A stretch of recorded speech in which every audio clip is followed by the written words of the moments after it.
ایک کال لیتے ہیں جی، کال دیجیے گا۔ ماشاءاللہ عبد الحبیب بھائی، کیا بات ہے! اللہ تعالیٰ نے آپ کو خوب نوازا ہے، مرشد کی نگاہ ہے۔ اللہ تعالیٰ مزید آپ کو عزتیں، کامیابیاں، کامرانی عطا فرمائے۔ تو یقین جانے کہ آپ نے تو ایک بہت بڑا ہمیں سرپرائز دیا، اور وہ ترکی جا کر آپ نے دکھا دیا۔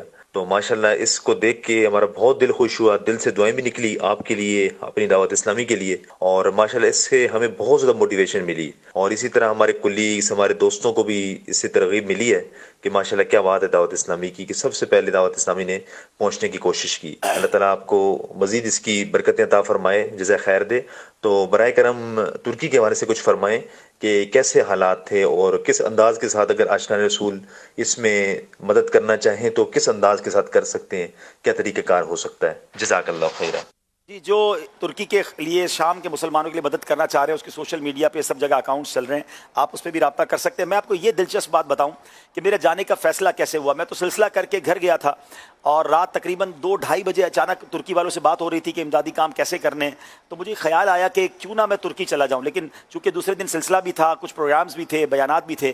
اچھا، ایسے موقع پر جب پتہ تھا کہ وہاں زلزلے بھی آ رہے ہیں، وہاں حالات بھی اچھے نہیں ہیں، موسم بھی خراب ہے، تو بندہ ایسے میں کسی سے مشورہ کرتا ہے۔ اب مجھے اس وقت بڑے اپنے والدین یاد آئے کہ امی ابو ہوتے تو ان کی اجازت لیتا، تو چلے امی ابو تو نہیں ہیں، اللہ ان کی مغفرت فرمائے، روحانی والد تو موجود ہیں۔ تو امیر اہل سنت کو میں نے رات تقریباً 2:30-3 بجے میسج کیا۔ اچھا لکیلی آپ دیکھیں کہ کہتے ہیں نا نصیب میں ہونا ہوتا ہے، تو امیر اہل سنت کا فوری ہی جواب تشریف لایا، اور جو آپ کے جملے تھے کچھ میں ترمیم کر کے بیان کرتا ہوں، کیونکہ آپ نے تو خیر بڑی عاجزی فرمائی، لیکن آپ کا جملہ یہ تھا کہ میرا بس چلے تو میں آپ کو چھوڑنے ترکی چلوں، اور میں آپ کے ساتھ ان لوگوں کی مدد کروں، بیٹا جانا ہے تو آج ہی چلے جائیں۔ یعنی امیر اہل سنت نے ایسی دعائیں دیں اور اتنی ہمت بڑھائی کہ پھر تو جب پیر صاحب کی دعا ساتھ ہو تو پھر اور ہمت بڑھ جاتی ہے۔ تو ہاتھوں ہاتھ پہ ٹکٹ اور ویزا کا ارینجمنٹ ہوا، اور میں گیا۔ تو یقیناً یہ امیر اہل سنت کی ترغیب ہے، ان کی رہنمائی ہے۔